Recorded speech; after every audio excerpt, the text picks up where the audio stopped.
बिहार चुनाव से पहले बिहार के नेता प्रतिपक्ष तेजस्वी यादव एक्टिव नजर आ रहे हैं। देखिए, आनन फानन में तेजस्वी ने अभी प्रेस कॉन्फ्रेंस बुलाई है और प्रेस कॉन्फ्रेंस बुलाकर बड़ा ऐलान कर दिया। उनका ऐलान आपको सुनाएंगे। नीतीश कुमार को लेकर ये कहते नजर आ रहे हैं कि हम पर परिवारवाद का आरोप लगाया जाता है, ये क्या कर रहे हैं। एक आयोग का गठन हुआ, उसमें जगह किसको मिली? रामविलास पासवान के दामाद को, जितन राम मांझी के दामाद को और अशोक चौधरी के दामाद को। तो ये परिवारवाद नहीं कर रहे हैं तो क्या कर रहे हैं? इसके साथ ही उन्होंने 5 सवाल भी किए नीतीश कुमार से और बिहार की सियासत में एक बार फिर खलबली मचा दी। क्या कुछ कह रहे हैं नेता प्रतिपक्ष, बातों को सुनिए। केंद्र की भी सरकार ही नहीं। अब आप देखिएगा, हम चाहते हैं कि इस सरकार में कोई अपने बेटे, कोई अपना दामाद, कोई अपने पति, तो कोई रिश्तेदार को रेवड़ी और मलाई बांट रहा है। हम चाहते हैं मुख्यमंत्री जब तो कुछ बचा नहीं, एक समर्पित जमाई आयोग का आप बना दीजिए। अब कितना जमाई लोग हैं भाई। अभी हाल फिलहाल में कई जगह जो है मलाईदार पदों पर यही भूंजा पार्टी के रिश्तेदारों को जगह दी गई है। और यही नहीं,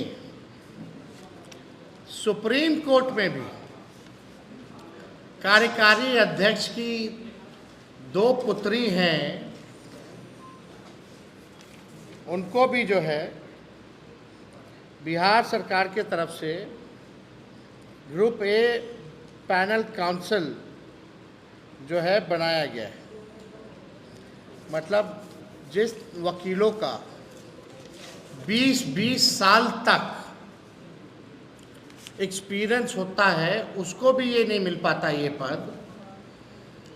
और माननीय वर्किंग प्रेसिडेंट जो जनता दल यूनाइटेड के हैं, उनकी दोनों बेटियों को सुप्रीम कोर्ट में एडवोकेट ऑन रिकॉर्ड के पद से नवाजा गया। क्या बिहार भर में और कोई वकील नहीं है जिसका तजुर्बा इन लोगों से ज़्यादा है? और हम तो चाहते हैं, जानना चाहते हैं, सुप्रीम कोर्ट में बड़ा भारी भारी केस देखा जाता है, खजानों की भी लड़ाई होती है, भ्रष्टाचारियों की भी लड़ाई होती है। हर एक मुद्दे पे, आरक्षण जैसे सवाल, गंभीर सवाल पे बहस करना पड़ता है। क्या ये लोग सक्षम हैं? यानी बिहार सरकार हारने के लिए सुप्रीम कोर्ट में, क्योंकि बिहार हारे हारे बिहार के लोगों का अधिकार छीने छीने लूटे, बिहार का खजाना जाए भाड़ में, लेकिन अपना बच्चा सबसे पहले होना चाहिए, उनको पद ज़रूर मिलना चाहिए। अभी हमारे पास नोटिफिकेशन है सुप्रीम कोर्ट का, हम बच्चियों का नाम नहीं लेना चाहते हैं, ये आप सब लोग देख सकते हैं। क्या मलाई और रेवड़ी जो है बांटा जा रहा है। अब आप सुनिए, जो आयोग का जो गठन हुआ है, जिसके लिए हम मुख्यमंत्री जी से अपील करते हैं कि समर्पित जमाई आयोग का गठन किया जाए। रामविलास पासवान जी के दामाद को आयोग में जगह मिली है, अशोक चौधरी जी के दामाद को आयोग में जगह मिली है, मांझी जी के दामाद को भी आयोग में जगह मिली है। अब आप देख लीजिए, यानी और कोई सक्षम लोग नहीं है। और ये तो छोड़िए, जो डीके बॉस का जो हम कह रहे थे, अब महिला आयोग में सदस्य के तौर पे उनकी पत्नी को बनाया गया है और कैटेगरी है गैर सरकारी, यानी शिक्षाविद। क्या बिहार में और कोई शिक्षाविद नहीं है इनके अलावा? कोई और बिहार में पढ़ा लिखा नहीं है क्या इनके अलावा? और बड़ा इंटरेस्टिंग चीज़ है, इन्होंने अपने पति का नाम नहीं लिखा है,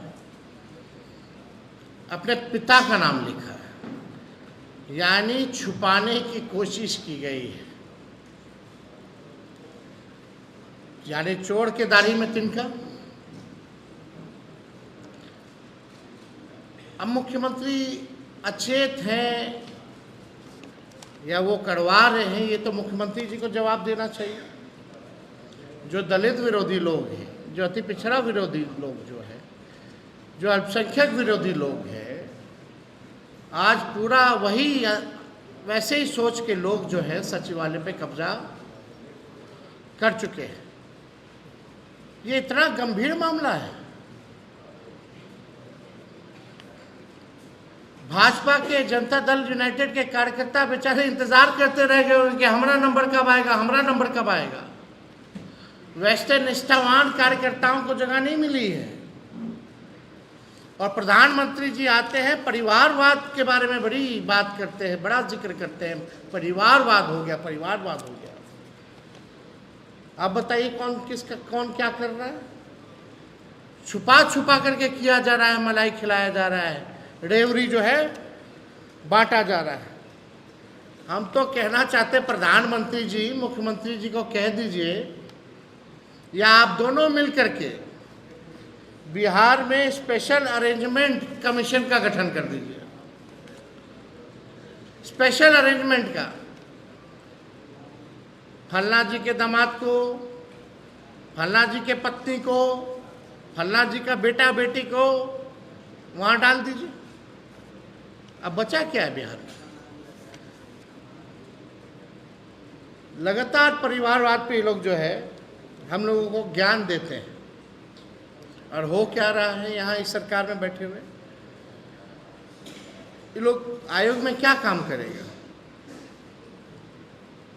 यानी बिहार का मंत्रालय भी ऐसे ही बर्बाद कर दिया इन लोगों ने, सचिवालय भी बर्बाद कर दिया, सुप्रीम कोर्ट में पैनल भी बर्बाद कर दिया,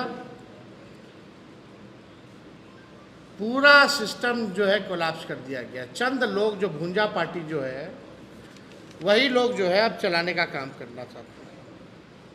ये जांच का विषय है। बिहार में नीतीश कुमार जी के शासन में ये जांच का विषय है। और मेरा इसमें 5 सवाल है जो हम मुख्यमंत्री जी से पूछना चाहते हैं।